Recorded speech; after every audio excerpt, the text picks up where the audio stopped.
All right, so here is the exercise for today for the art class.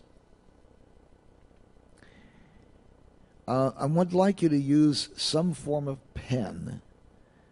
If you possibly can, use a fountain pen or a nib pen that you dip into the ink, the ink I would like you to use would be a Black India ink of some kind, your choice, or a very dark Sumie ink, which would be even better if you can find Sumie. You may have to grind your own and put your own water in it and so forth, but you can find Sumie ink that's prepackaged, it's liquid form. It's very dark, but it goes purpley when you put it. Oh, it's really nice stuff. Get yourself some rice paper, thick rice paper if you can find it. Put the rice paper on a lawn, on grass or something like that. Dry, not wet grass. And use a lawn sprinkler or something like that, or some spritzer, or put your hand in water and spritz the paper. Spritz it.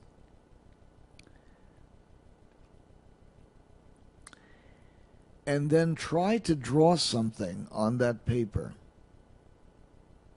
Whatever you like to draw. It would be nice if you draw an outdoor scene, whatever you're looking at the moment, outdoors. If you have this on the grass and you've got it all wet. It's not entirely wet. It's spotty wet. It's wet in spots, not wet everywhere. Ignore what happens in the water when you... And you should do at least 3 of these drawings. The ideal subject for this would be a merry-go-round. If you have one anywhere in town, go to the merry-go-round, sit there about 30, 40 feet so you can see the whole thing, and draw the merry-go-round and put it into this. Watercolor paper would work perfectly well, by the way, for that. A watercolor paper as well as a rice paper. In fact, probably watercolor paper for most of you. A thick watercolor paper would probably be easiest to obtain and probably the easiest to work with. So try that. But you want to spritz a bunch of water on there, but not a lot, not too much. You kind of have to get a balance. So after the first one, you'll see how much or how little water you should have put there the first time, and so on. So you'll learn as you go how much water, how much ink, where to put the ink, how to make it work, and so forth. All right? Don't forget to sign your work, but sign it, please, in pencil, not in pen. Never sign a work of art on paper in pen,